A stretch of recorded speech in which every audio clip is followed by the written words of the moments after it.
Hello, everyone. We're back again. New episode in the Design Lounge, and this is the Shelter series. And I had the privilege of speaking with Hoedemaker Pfeiffer, based in Seattle. Gray's based in Seattle.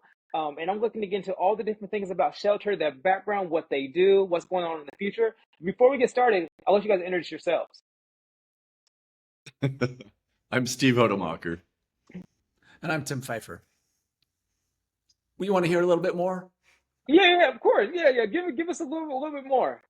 Okay, well, we have Steve. You want to start out? Sure. Steve Hoedemaker, I'm an architect. I have been practicing for many decades now, and Jeez. yeah, I know, I'm admitting it. And Keep going. That reminds me of that Kevin and, Hart interview. Keep and then going. tonight, I had the pleasure of kind of joining up practice together 15 years ago, something like Something that, like that. so that we were able to add a lot more kind of service and uh, art and interiors to the architecture practice. Absolutely. Yeah. Do you want to add anything else? Yeah. Well, yes. Always. Yeah. Always. I'd come out of a long line of Steve and I had known each other socially, grown up with a brother of his and had gone to school together.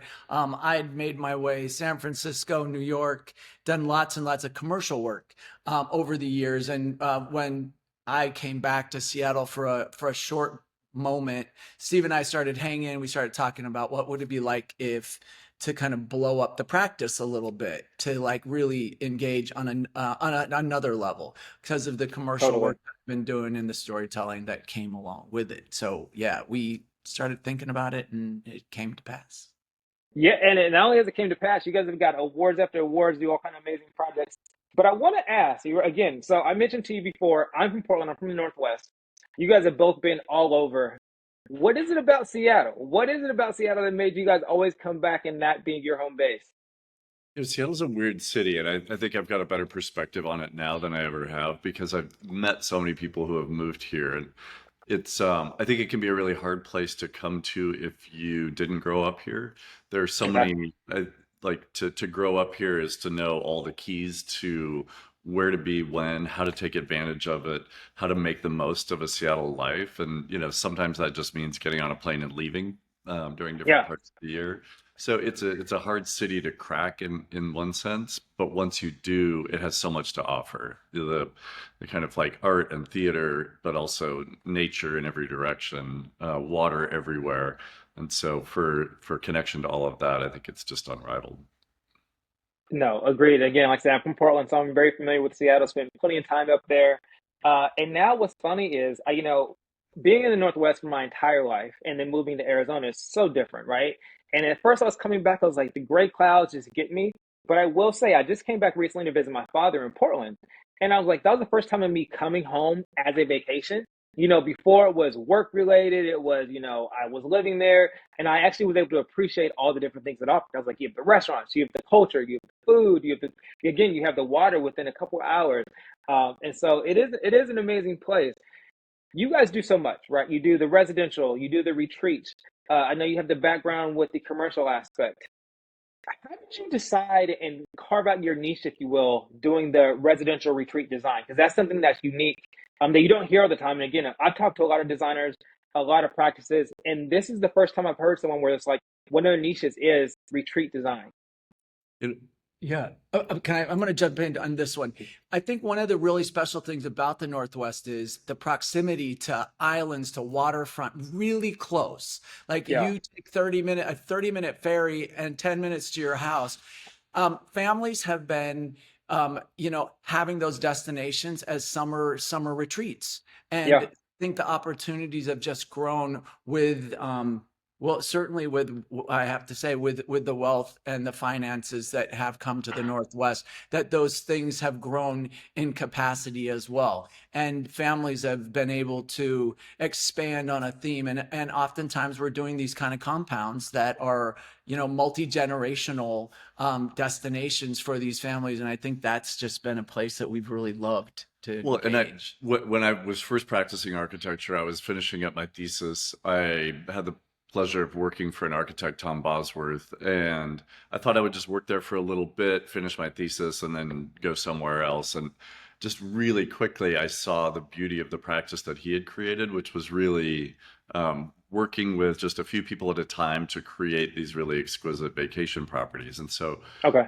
it's like here I was just out of school and I was getting on seaplanes and flying to islands and meeting with cool people. And there's something about that kind of work that it's very different than the kind of work you do in the city. Like to Yeah. work with someone to build a house in the city is to be creating something that's very highly functional, where there's usually, houses right around it. The demands on what that house has to do and how it does that job well for someone in the city is very different from having a kind of an expansive site where you can spread out and really engage nature. And I think as much as anything in the Northwest, we're always trying to figure out how to be outdoors as much as possible, and if not Hmm. outdoors, be connected with the outdoors. And so Absolutely. to create buildings that are kind of sprawling and connecting and inviting nature to come inside is really one of the great privileges of our work. Yeah, no, I mean, now that you say it, it makes perfect sense, right? And it seems like Seattle is uniquely situated to have that type of practice. I know, Steve, again, you said you kind of got through school, and Tim, I know you did like brand design. How did you think that connection, that combination of you, again, working from it initially, and then you coming from a where you're doing brand design activations, working more commercial side, how did that combination, I think, create a unique space for you guys as a team? I mean, I think, I've thought a lot about buildings and the way that buildings can serve people and families. Hmm. And it was interesting to have Tim come in and bring a piece of kind of how companies think about themselves, which is really kind of like, what is your brand? What is your story? And Absolutely. how do we use architecture, art, objects, furniture to help people tell their story? And to think about who they're telling that story to. Are they just talking to themselves? Are they talking to their friends and family? And to think about houses as an extension of a kind of personal narrative. Yeah, I think with you guys, and one of the things I wanted to touch on and ask about with your combined experiences, right? With doing residential, but obviously retreats as well, and your background with brand design. Do you think you guys would ever do something like more like hotel design? Like, is Oh, that something that you're seeing? You look, you answered it. You're like ready to go. Is well, that the direction? We've It seems been like you. we have been working on that as in Okay. the last in the last 4 months we've done two big test fits for Okay. these for kind of a more of an in-city kind of a resort that would offer hotel kind of a club faction. So we've been playing there, and it was certainly something that I'd done in the past, working on some Yeah. hotels in the Yucatan back in the day, but doing just um all my Ralph Lauren days, that was like, that was like branded environments was a story that is being told about that Ralph Lauren lifestyle, that Ralph Lauren family, so it was I've always. watched that. I've watched that very Ralph documentary Oh 20 yeah. times. Yeah, 20 Oh times.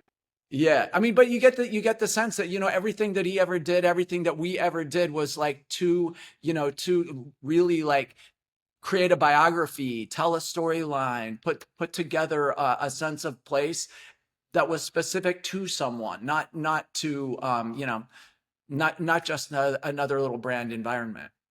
Yeah, so we've been working. We've got some friends who have restaurants, and they really are interested in expanding the brand that they've created in that space into hospitality, kind of club. And so we've been working at looking at some different buildings and seeing how some of our ideas about how to create residential space and some of our ideas about how to create branded space relate to those kind of outcomes. And it's pretty fun. No, totally. How does it differ with you guys doing both residential and retreat, experiences? How does that differ? Is your process different? Do you look at it, is it through how you make the design? Like, what is the differences when you're looking, okay, this is someone's residential primary home as opposed to this is their estate, right? This is their retreat. What is that process like? There's something very when we're working with clients to design a home, it's really almost like this intuitive process about building something around not just kind of a physical set of needs, but also just like an emotional set of needs. Like everyone has their kind of like, what's their joy proposition? What's their fear? How do they want to What do they want that to look like and feel like? And so the houses become objects that reflect the very personalities of those people. With a commercial property, you don't have that exact set of demands. It's more of a kind Yeah. of global idea about what does it feel to occupy space. Totally, totally. And I know you guys, again, we talked about your travels going all over other cities with these hotels. Do you think, are you open or can you say, are the hotel experiences, are they just local? Would you guys ever consider opening up other outposts in other cities? I know, like for you, one of your best cities, your favorite city, one of you is, I think your favorite city is Seattle, the other one is LA. So would you consider actually having another location in another space? As far as another office, is that what you're asking? Exactly, as far as I another mean, office. I've been doing kind of as part of our part of the firm, doing a bunch of work down in the desert. So Okay. there's and that's been kind of distinctly on just the design side. So working in, like ground up stuff. We often think about getting a warm weather destination that we could come and go from. It would be, yeah. And I think there's a Back to ground. what it takes to survive Seattle. Exactly. There's a Exactly. grounds. You already know. I think we got enough of a groundswell that maybe in the next couple years we could manifest that.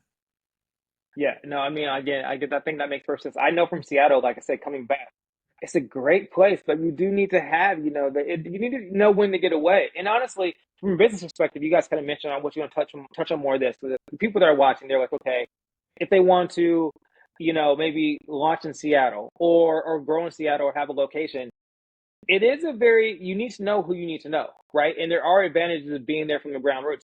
How would you suggest or kind of mentor an outsider that wants to come in and start a practice in that area? What are the processes that you guys would say, okay, this is the groundwork, this is how we already develop relationships? Because it's like you need to get you need to get inside, and then once you're inside, it's like there's only 2 or 3 degrees of separation, but you have to break through. Well, what's so funny about, I mean, what's funny, I think, about architecture, and something I noticed when I was first practicing is a lot of people just don't know any architects. And so simply to be in a space and be identified as an architect and give people a chance to connect with that is already creating opportunity. And so thinking about the spaces that you occupy and whether or not people know who you are and what you do, I think is a huge piece of it. I mean, I had the privilege of growing up here and kind of generationally being in the city, and so the spaces I could occupy and the connections that I had were already kind of really good ones. And so Mhm. just being able to take advantage of those. But I think about kind of where do you do nonprofit work and That's where I was. and how do you show up in those spaces? What are the parties you go to? What are the you know What is are your you community? hanging out with architects or are you hanging out with potential clients? Yeah. So just to be the architect who people meet and trust and people trust means a lot.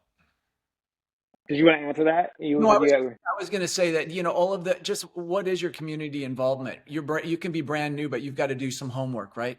If you Mhm. really don't know people, you're going to know somebody, and then you have to start stretching. So, we have been involved with all kinds of nonprofit stuff that's somehow, correlates to the kind of work we do. It's creative stuff. It's Photo Center Northwest. It's the art museums. It's like, it's other nonprofits that just kind of speak to our values and our ethos, and you meet people there, and they play in the park with you, and for anybody that's coming into Seattle, it's like you have to step into that place, and it's not just to sell yourself. It's like engage, really engage the community, and To do it's work that aligns with your values. Yeah. absolutely.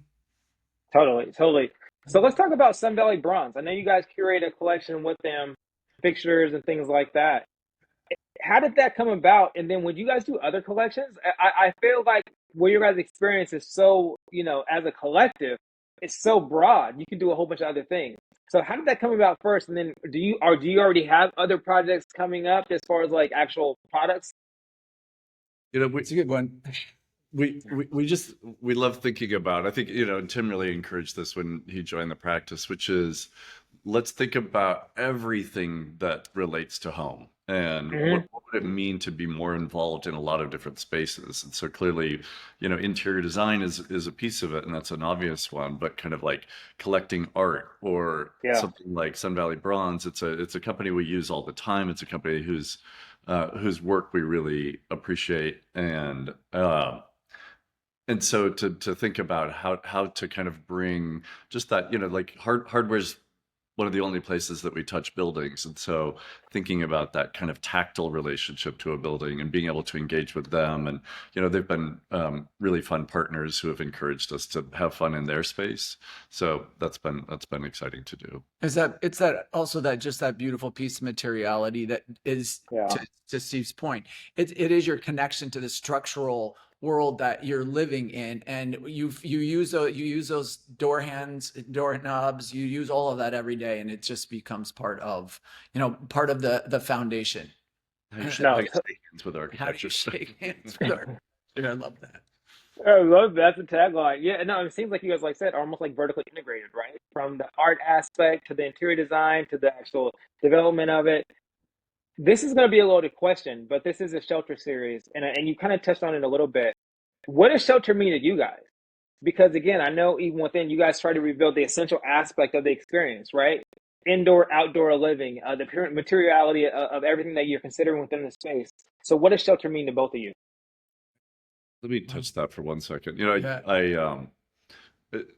Uh, Architecture has a job to do, which is purely functional. And yet, the reality of the work that we do is no one comes to us with a need, people come to us with a want.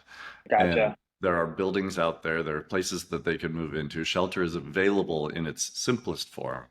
And the work we do is involved in addressing the basic needs. There's obviously a list of spaces or whatever it is that people need for their lives. Uh, but more fundamentally, I think, is creating spaces for people to dream, people to share joy, it's about creating a stage on which people can live their lives and that will Mhm. enrich their lives in ways that maybe they can't even quite imagine yet. You go to me, shelter is always that place of memory. And I think that for Steve and I both, we both were able at, on some level to have these cyclical places that we went to outside of home.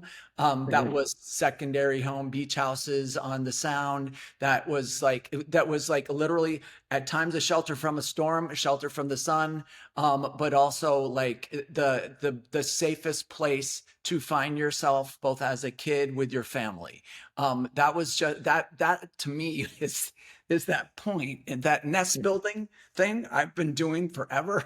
I don't always Yeah. do them forever, but I love the process of nest building. And I think that's the thing that gives me such joy, is to create that kind of comfort and place of safety and potential, memory for families Well, when they that's come like along. you touch on Gaston Bachelard, who wrote The Poetics of Space, talks about houses as repositories for memory. So, like, invites you to go back to Yeah. a childhood home and open a drawer or go to an attic. And of course, those spaces hold memories for us. And so that's a huge thing that houses could do for us.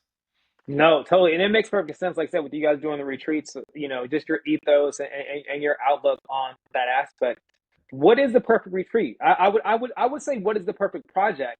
But I think with you guys, more fundamentally, what is that perfect retreat project that you would create? Or have you already done it? Oh, over and over again. Yeah.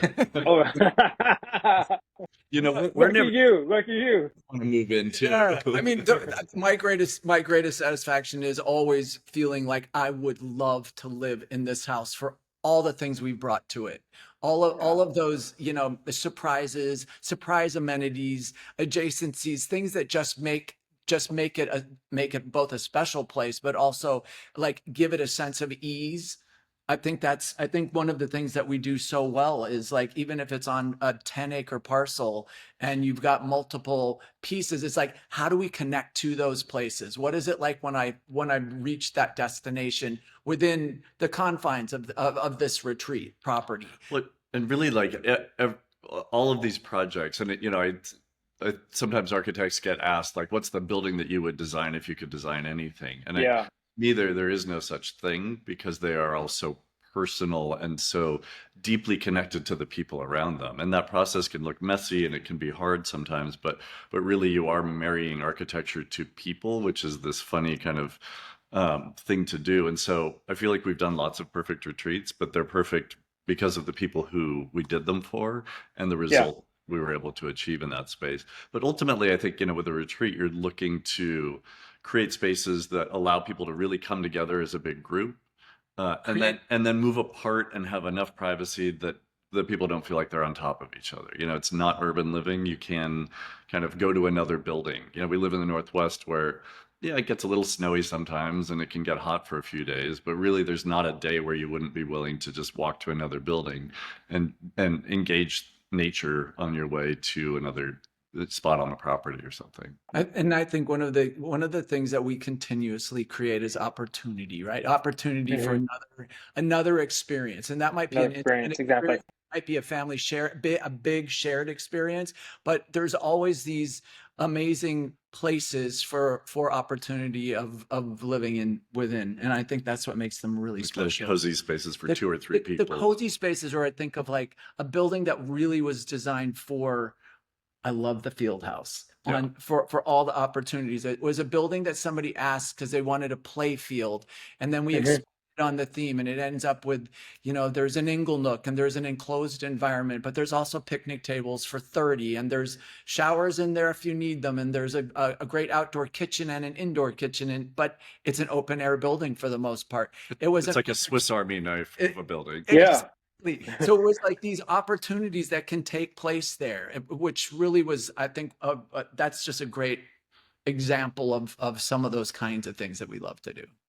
No, it sounds like thematically, like you said, it's open space, but yet you have all these vignettes, right, to create experiences, or as you said, create memories and different things that you can hold on to for a lifetime, if you will. What is next? We talked about hotels, we talked about product design, we talked about more spaces. What is next? What can we expect? Do we have any exclusives that we want to be able to share, or what's going on? What can we see out from your firm in the next couple of years? Thing with geography right now, which is to Okay. say, we've been really lucky to work in some of the most beautiful places, but we're having some fun working in Wyoming and working in Connecticut and working in California. And so kind of using our platform and the privilege we have of this established practice to kind of decide some fun places that we'd like to see our bodies and our lives in order to engage other communities and explore different types of opportunities. So geographically, we've just been thinking about where we want to be, where we want to go. I spent a lot of time in New York, but also in New England for decades, and this opportunity for a client that was really about a New England vocabulary, which is, I've always thought that the history of this firm had this very East Coast vibe to it. And so we have this great Connecticut opportunity on a 15-acre parcel with multiple buildings to do something that she's all about, a colonial home, which is really interesting. But how do you kind of extract all of that and put us into that? And so that's just a really fun, interesting challenge. And then she's all about all the layers of what a home is, from every aspect of the furnishings and art and everything else. So those are always the most satisfying, of course, is getting to go all the way through it. Yeah, no, I know you guys mention layers often, and I will say I do love, from a marketing perspective, I like seeing the progress site, like the site photos as well as the finished products, because oftentimes, especially with someone like with your guys' firm, you have very select, products that you want to work on. So to get an insight, like a behind the scenes of what's going on and get that experience during the process, I love to see it. It's something I've been talking about more and more with more of our guests. So thank you for that. And we just can't wait to see what else you guys have going on, and more projects and more products and everything else. Oh, yep, we're having fun. I think the idea that we came across when we were first starting to work together was creating a sandbox. And the sandbox has grown and expanded and contracted in some little ways. But like the art thing has always been an important piece of what we've been. And that's like a continual go forward with like sort of the gallery space, and we'll see where it all goes from there. I can't wait to see it. Thank you guys both for taking the time, and I can't wait for that episode to come out for Shelter. All right, thanks, Brandon. Thanks, Brandon. Appreciate the time. All right, you guys. Okay, ciao. Bye-bye.